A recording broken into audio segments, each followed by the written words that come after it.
Recently I've had quite a few subscribers asking me how they can work with me from a distance, because it's not feasible for everyone to come and take lessons in person. So I have a couple of options. Option number one is video swing analysis. You just send in some video down the line, face on, and I'll make an analysis and send it back to you. So here are some examples of what these lessons look like. Now, first thing I want you to notice is a little bit of your setup. So at address, look at your ball position. It's a little too forward. Looks to me like you're probably hitting about an 8-iron here. Not positive. But that ball is out in line with your left heel, maybe even a little more forward than that, which creates some issues in your setup. Your shoulders are pointed a little off to the left. And in order to make good contact, your path is going to have to be too much from outside in. Otherwise, you'd hit the ground first. And you'll see that, we can immediately see that that club's coming into the ball from outside in, and the ball starts to the left. And I noticed that I looked at every one of these videos you had, and they all did the same thing. And you can see in your takeaway that club's working out a little bit away from the target line. So that's number one. I'd like to see that ball position just forward of center, not quite as far forward as you have it here, with an 8-iron, and then gradually moving forward the longer the golf club. Now, your golf swing does have a lot of really good stuff. I really like how you transition. It's how your knees spread and how you move into the ball. You said you're 62. That's, pretty athletic motion for 62. Now, a couple things I want you to work on. So there you are at the top of your swing, and you can see how little your hips have turned, which is probably the main reason why you come from the outside. So if I drop a line off the butt of that golf club straight down, you can see that butt of that club's kind of out in line with your toes or the ball of your foot. I'd like to see you turn your hips and your shoulders a little farther.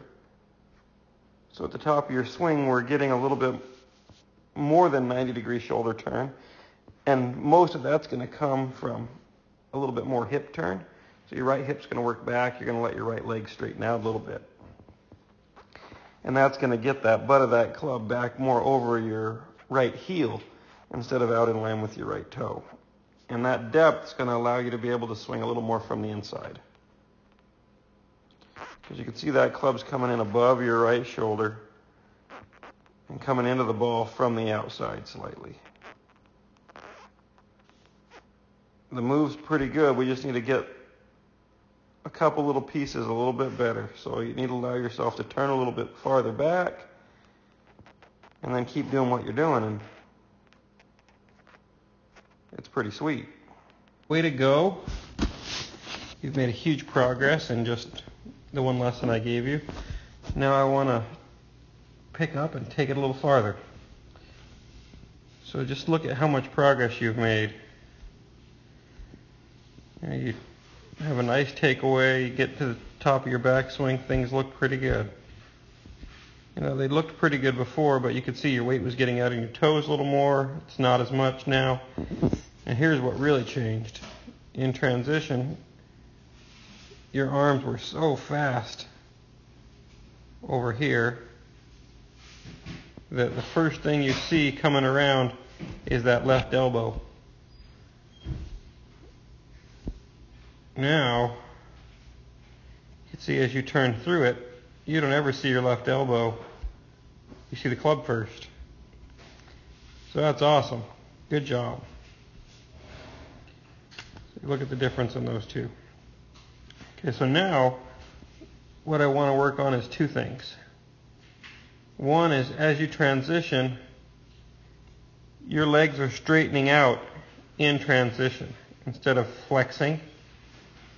So by the time you get the club down to about right there, your legs are both almost straightened out. So it's really hard for you to keep turning. The only thing that turns you is your upper body turning. actually pulls your lower body around, which is kind of backwards. Okay, so I want to work on that.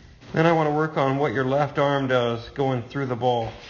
So you can see as you finish how your left elbow is out and the back of your hand is facing toward the sky. So you're not letting your left arm rotate. So I want you to get a little less tension in that left arm so it can go ahead and rotate through, and you'll finish in a lot more fluid manner.